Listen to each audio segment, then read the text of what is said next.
Saudara, pandemi corona telah memukul pelaku usaha mikro, kecil, dan menengah atau UMKM sehingga pemerintah berupaya melakukan penyelamatan. Sementara itu, jumlah kasus positif corona di tanah air dari hari ke hari semakin melonjak. Jumlah kasus positif corona di Indonesia hingga hari ini secara kumulatif mencapai 10.118 orang. Dari jumlah itu, sebanyak 792 orang meninggal dunia dan 1.522 lainnya dinyatakan sudah sembuh. Pelaku UMKM menjadi salah satu sektor yang mendapat pukulan berat akibat pandemi corona. Data dari BPS menunjukkan pada tahun 2018 tercatat ada 64,2 juta UMKM di tanah air. Kementerian Tenaga Kerja menyebut per 20 April ini tercatat 538.385 pekerja di sektor UMKM di PHK. Kondisi ini terjadi menyusul 31.444 perusahaan tempat mereka bekerja terkena dampak corona. Pemerintah telah menyiapkan anggaran 2 triliun rupiah sebagai stimulus bagi UMKM selama pandemi berlangsung. UMKM, saudara, menjadi salah satu sektor yang mendapat pukulan paling telak saat pandemi corona. Lalu apakah upaya pemberian stimulus dapat optimal menyelamatkan UMKM? Kita akan membahasnya usai tayangan yang berikut ini. Usaha mikro, kecil, dan menengah atau UMKM dan informal menjadi sektor paling rentan terkena hantaman pandemi corona. Pemerintah menyiapkan sederet insentif agar usaha mereka dapat terus bertahan di masa pandemi. Mengenai perluasan pembiayaan bagi UMKM berupa stimulus bantuan modal kerja. Ini bantuan modal kerja darurat ini harus betul-betul kita rancang betul agar UMKM betul-betul merasakan dan mendapatkan skema bantuan modal darurat ini. Selain itu, pemerintah juga menekankan stimulus ekonomi harus menjangkau semua pelaku UMKM serta informal. Presiden bahkan memberi contoh menjangkau dari tukang gorengan hingga PKL. Saya ingatkan yang harus dibantu bukan hanya usaha kecil, usaha menengah, dan usaha besar saja, tapi juga usaha ultramikro dan usaha mikro. Program stimulus ekonomi juga harus menjangkau sektor-sektor informal, pedagang kaki lima, tukang gorengan, tukang tambal ban, warung-warung kecil, dan sebagainya. Jumlah yang seperti ini sangat besar dan menurut data Bappenas angkanya mencapai 40 juta dan juga banyak menampung tenaga kerja. Peneliti Indef Ahmad Heri Firdaus mengingatkan, stimulus yang dikucurkan pemerintah seharusnya tidak hanya mengurangi beban biaya UMKM, namun juga membuat pelaku UMKM bisa terus hidup. Ya, jadi berbagai stimulus yang dikucurkan oleh pemerintah untuk sektor UMKM ini tidak hanya sekedar untuk mengurangi beban-beban biaya yang saat ini ditanggung oleh sektor UMKM, namun juga bagaimana harus membuat ya agar sektor UMKM itu bisa terus berproduksi, bisa terus mendapatkan penghasilan sehingga mereka bisa survive dan tidak mengalami katakanlah penutupan usaha. Pandemi corona telah memberikan pukulan telak bagi para pelaku UMKM. Di Semarang, Jawa Tengah, pelaku usaha pengolahan bandeng duri lunak mengaku mengalami penurunan omset hingga 90%. Agar usaha tidak gulung tikar, UMKM tersebut mengurangi jumlah produksi.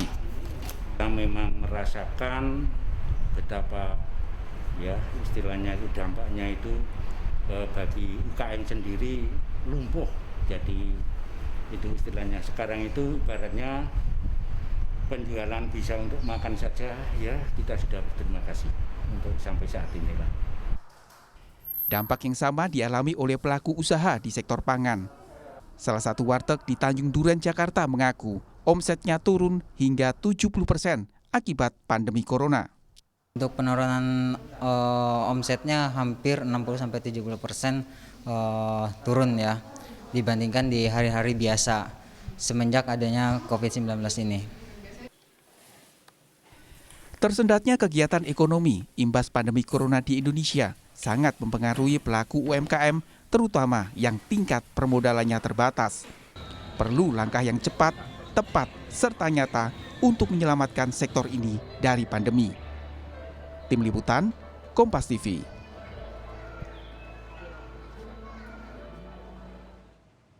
Sebaran virus corona yang makin meluas di tanah air membuat banyak sektor UMKM terpuruk. Data dari Kementerian Koperasi dan UKM menyebut ada 37.000 UMKM yang terdampak corona. Seperti apa langkah pemerintah untuk menyelamatkan para pelaku UMKM? Untuk membahasnya sudah tergabung melalui sambungan Skype PLT Deputi 3, Pelaksana Tugas Deputi 3 Kantor Staf Presiden Panutan Sulendra Kusuma. Selamat malam Pak Panutan. Selamat malam Mbak Sofi. Lalu ada peneliti senior Indef, Eni Sri Hartati. Selamat malam Mbak Eni. Malam Mbak Sofi. Saya ke Pak Panutan dulu. Pak Panutan, jadi begini, UMKM ini jelas jadi salah satu yang paling terdampak adanya wabah corona. Lalu apa upaya pemerintah supaya banyak UMKM ini tidak makin terpuruk? Ya, baik Mbak Sofi. Secara garis besar, pemerintah menempuh 3 strategi. Yang pertama adalah pemulihan kesehatan, yang kedua adalah jaring pengaman sosial, dan yang ketiga adalah pemulihan kegiatan ekonomi.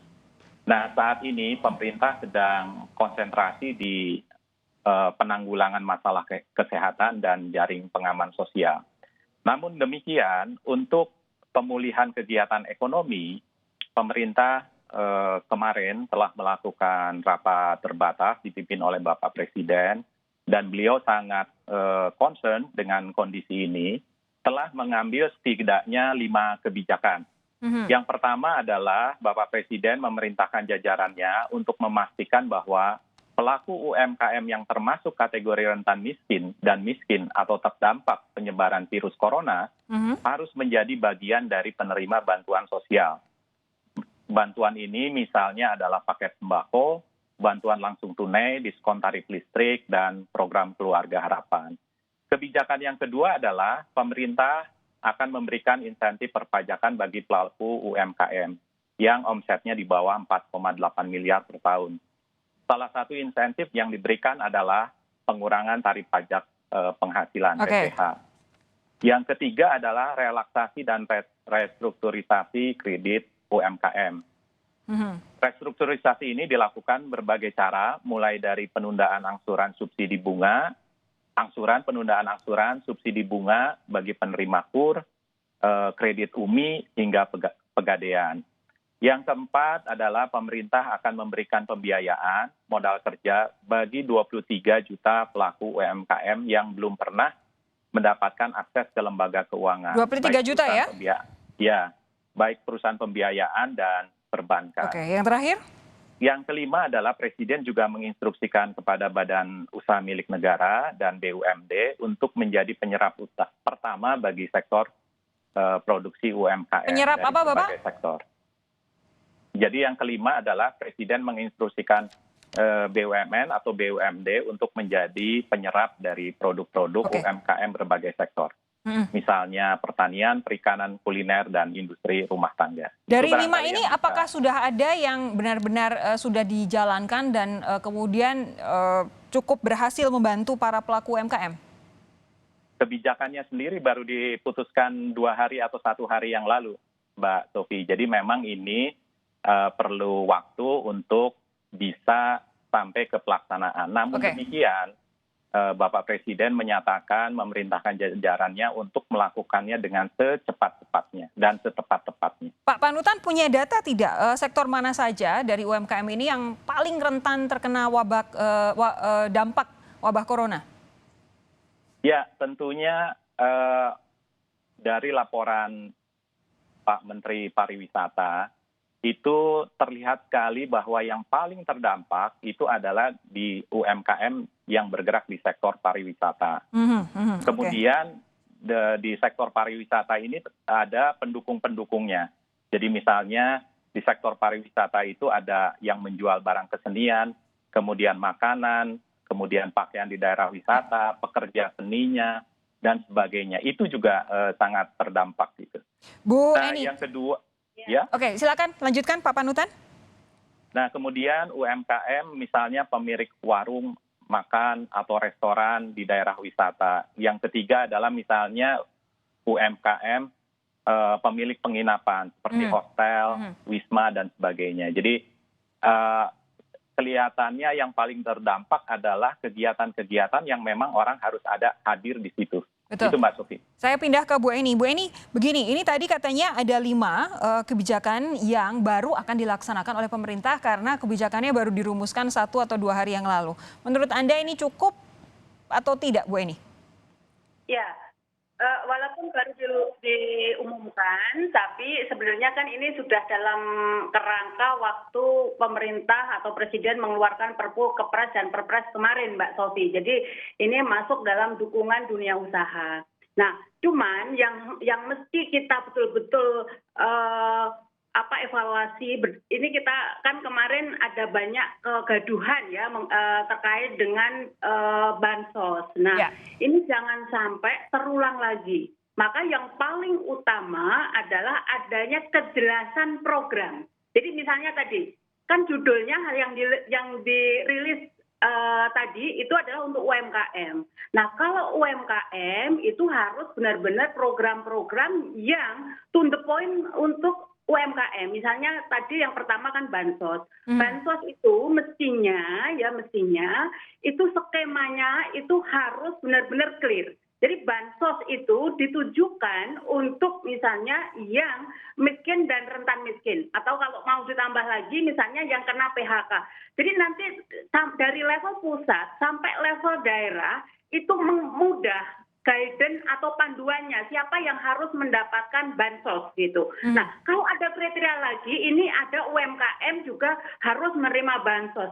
Itu nanti kepala daerah, kepala desa itu akan semakin bingung. Yang kemarin aja udah bingung gitu kan. Nah, sehingga apa yang ingin saya katakan adalah bahwa masing-masing program itu harus jelas. Apalagi di masa seperti sekarang yang membutuhkan sangat banyak. Kriteria apalagi data yang di lapangan ini juga masih banyak yang tumpang tindih, maka yang paling utama sejak awal kita diskusikan di Kompas juga waktu itu adalah bahwa yang paling utama perlindungan sosial berbentuk bantuan sosial itu harus clear, harus jelas. Panduannya dari pusat ke daerah. Misalnya kriterianya satu saja, misalnya miskin dan rentan miskin, clear. Jadi siapapun yang miskin dan rentan miskin, apakah dia UMKM atau tidak UMKM, harus atau dapat. Dia pekerja atau tidak bekerja, terus dapat kriterianya clear, itu saja gitu kan. Nah, sementara sekarang untuk memitigasi dampak terhadap UMKM kan berarti usaha. Nah, dari 4 sisanya tadi, ini yang juga harus benar-benar jelas. Misalnya, dalam kerangka apa atau bila mana seperti apa UMKM mampu boleh atau mendapatkan relaksasi ataupun restrukturisasi kredit. Nah, ini juga harus jelas karena apa? Karena nanti di operasionalnya ini kan nanti terkait dengan perbankan. Jadi perbankan ini tidak bisa nanti menurut tafsirnya masing-masing gitu. Jadi guidance di level operasional itu harus benar-benar clear dan jelas gitu. Baik. Nah, yang ketiga, yang lain juga demikian juga. Misalnya, bila mana misalnya UMKM bisa mendapatkan perluasan pembiayaan, termasuk tadi misalnya berhak mendapatkan realokasi pembiayaan dari BUMN, BUMD ataupun dari program-program kementerian lembaga terkait gitu kan. Nah, ini penting sekali karena apa? Karena ini orang semuanya butuh cepat, semuanya menunggu-nunggu, tetapi kalau panduan operasionalnya ini tidak clear, nah ini yang akan membuat justru kendala dan hambatan di level implementasi. Oke, Bu Eni dan Pak Panutan, Pak Jokowi juga sempat bilang bahwa tidak hanya usaha mikro tapi juga ultra mikro. Nah, lalu bagaimana caranya kemudian yang ultra mikro ini juga dipastikan supaya tersentuh bantuan pemerintah? Kita akan bahas sesaat lagi, jangan kemana-mana. Tetap bersama kami di Sapa Indonesia Malam.